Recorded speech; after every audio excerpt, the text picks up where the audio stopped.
കശുവണ്ടി ഇറക്കുമതി കള്ളപ്പണക്കേസിൽ വ്യവസായി അനീഷ് ബാബുവിന് കുരുക്കുമുറുകുന്നു. ഇഡിക്കെതിരെ അനീഷ് ബാബു നൽകിയ പരാതികൾ വ്യാജമെന്ന് വിജിലൻസിനും സംശയം. പരാതിക്കാരനായ അനീഷ് ബാബു തെളിവായി വിജിലൻസിന് നൽകിയ മൊബൈൽ ഫോൺ തുറന്നു പരിശോധിക്കാൻ വിജിലൻസിന് കഴിഞ്ഞിരുന്നില്ല.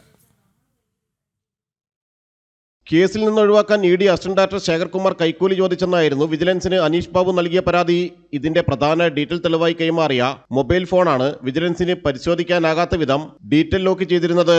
ഇതടക്കം അനീഷ് ബാബുവിന്റെ നീക്കങ്ങളെല്ലാം ദുരൂഹമായിരുന്നു. തുടക്കത്തിൽ അനീഷ് ബാബുവിനെ പൂർണ്ണമായും വിശ്വാസത്തിലെടുത്ത വിജിലൻസ് ഇഡി ഉദ്യോഗസ്ഥനെതിരെ കൃത്യമായ തെളിവുകൾ കണ്ടെത്താനാകാത്തതോടെ അനീഷ് ബാബുവിന്റെ നീക്കങ്ങളും സംശയിക്കുകയാണ്. ഇഡി കേസിൽ റിമാൻഡിലുള്ള അനീഷ് ബാബുവിന്റെ സാന്നിധ്യത്തിൽ ജയിലിലെത്തി വിജിലൻസ് സംഘം ഫോൺ വീണ്ടും പരിശോധിക്കും. ഭീഷണിപ്പെടുത്തിയെന്നടക്കം മറ്റു ചില ഇഡി ഉദ്യോഗസ്ഥർക്കെതിരെയും ആരോപണങ്ങൾ ഉന്നയിച്ച പ്രതിയുടെ മൊഴികളിലും വൈരുദ്ധ്യമുണ്ടായിരുന്നു.